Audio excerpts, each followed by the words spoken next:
Hey guys, Noel here, and it is Wednesday night. Before I get down to playing some Final Fantasy VII Rebirth, I thought it would be fun to do a video for the politics and philosophy section of the Noel Comics YouTube channel.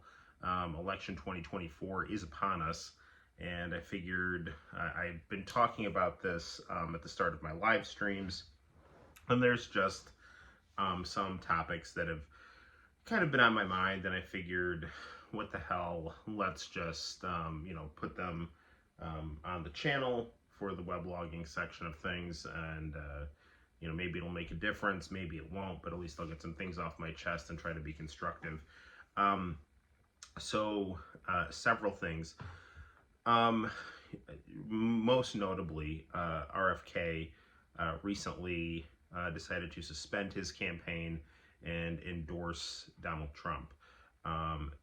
This seemed to be the only real move that he had if he wanted to be anything other than just a spoiler candidate who was just putting himself out there.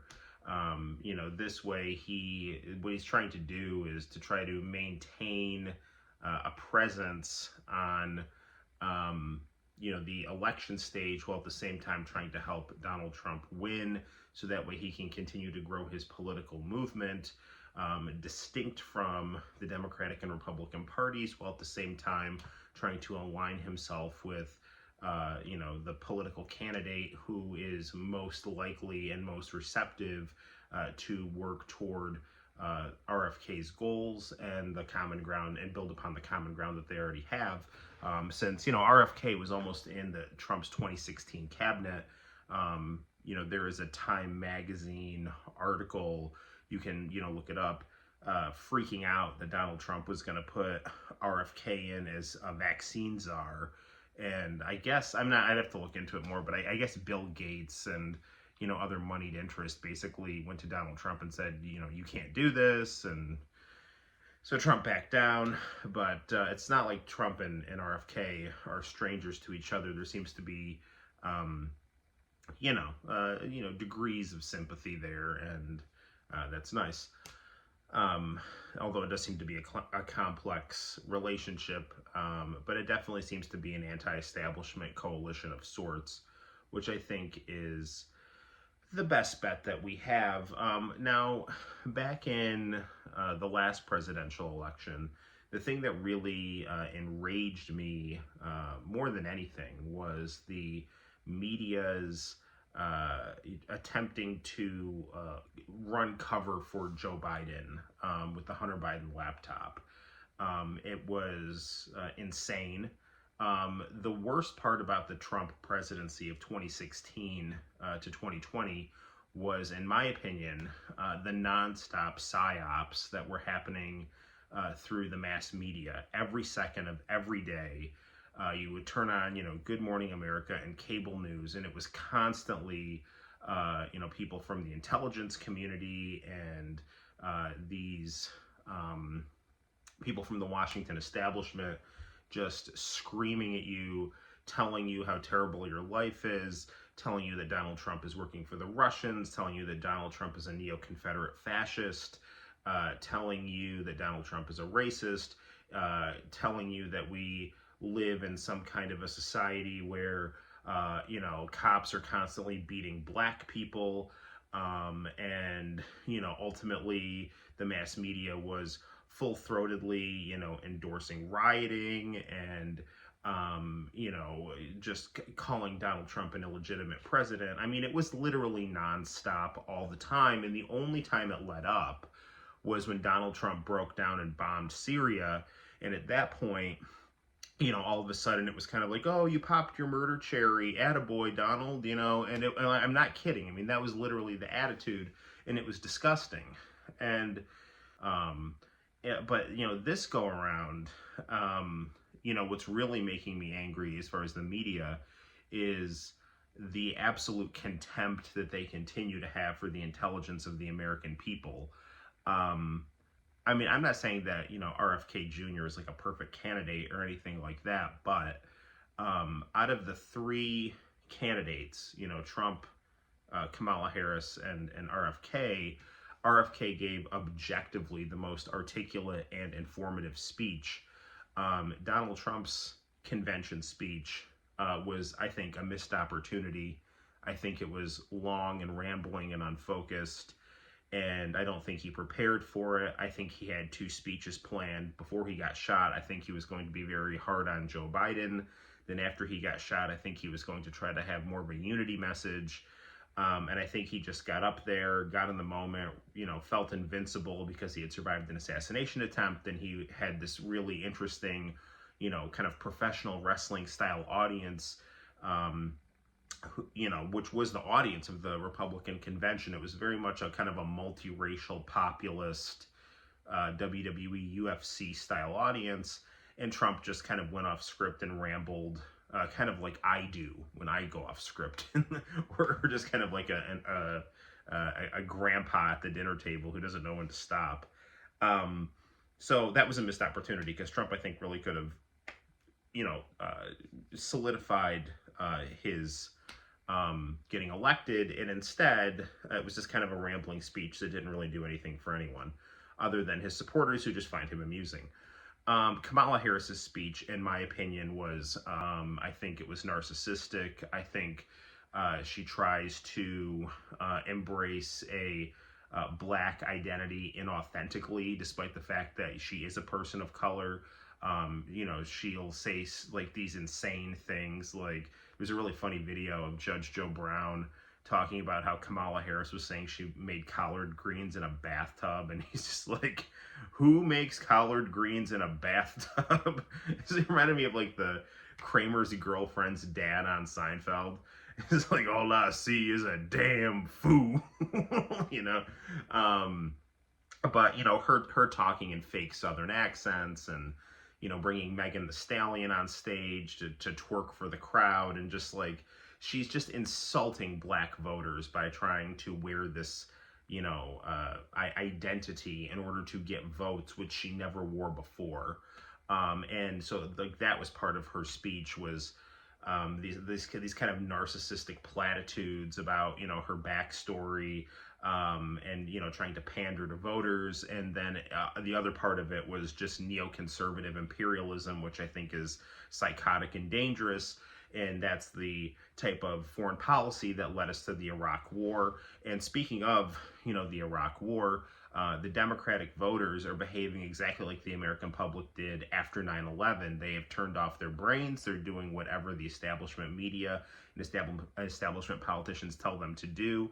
And they are uncritically making choices that could have disastrous consequences, because when you don't hold the people above you accountable and you just blindly trust them, it never works out well. And educated people are acting incredibly stupid, much more stupid than any working class person who listened to talk radio when Obama was in office. I mean, this is next level, I think,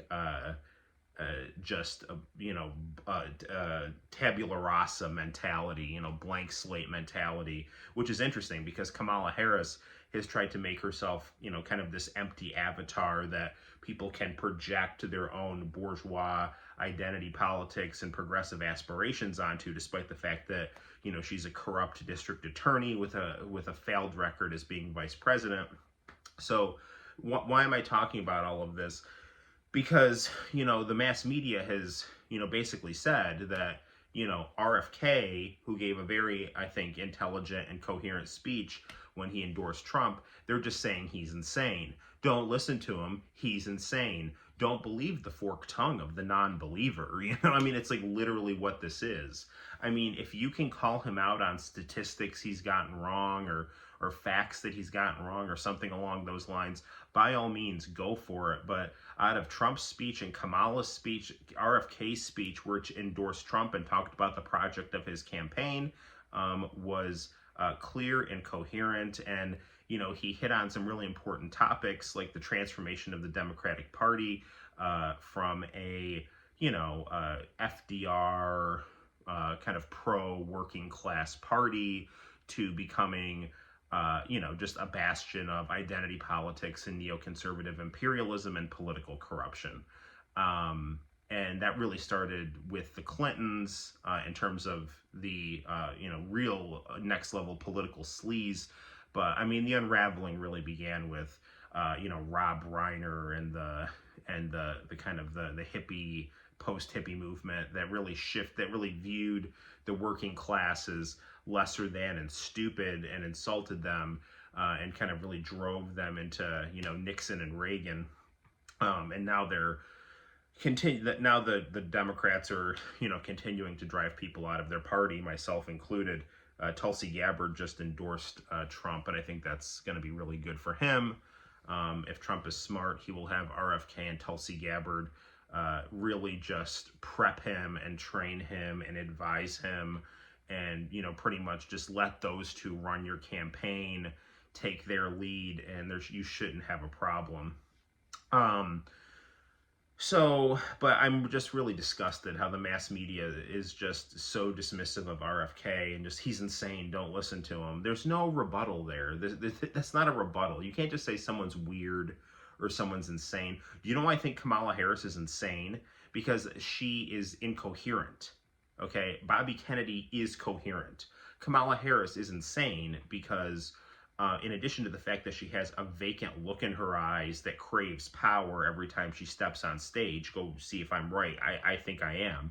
Her record when she was the district attorney in California was one of malicious prosecution when she was in charge, and then once it became politically advantageous for her, now all of a sudden she is trying to say like, oh, I want to legalize marijuana and all this other stuff, when she was locking people up for weed and, giving false, positive drug test results to, protect her prosecutorial rate, blocking death row evidence, maliciously prosecuting the guy who did the expose on Planned Parenthood. I mean, we can get into the really grotesque celebration of abortion with the Democratic Party, but I don't want to get too controversial. But now one more thing I'll close on. I signed a petition back in the spring to let RFK Jr. on the ballot in New York State, and when I had signed it, the person working for the RFK campaign was like, listen, the Democrats are trying to prevent us from getting on the ballot in New York State. Please give us your signature.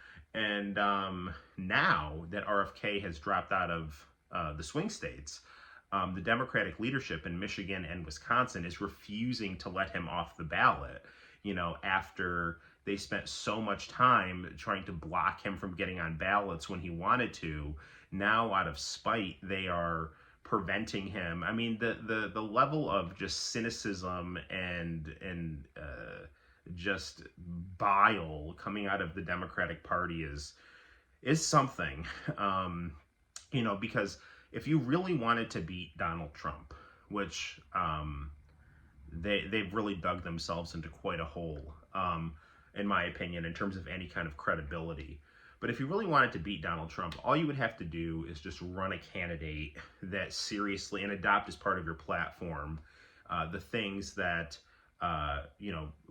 affect the people who are voting for Donald Trump. Things like working class alienation, things like people not liking neoconservative imperialism, people not liking moral relativism, people not feeling like their values are being insulted, people wanting a voice that plays a role in the economy that doesn't make things so overpriced, and people feeling like they're getting a fair wage for their labor, and not having jobs just kind of fly out of the country.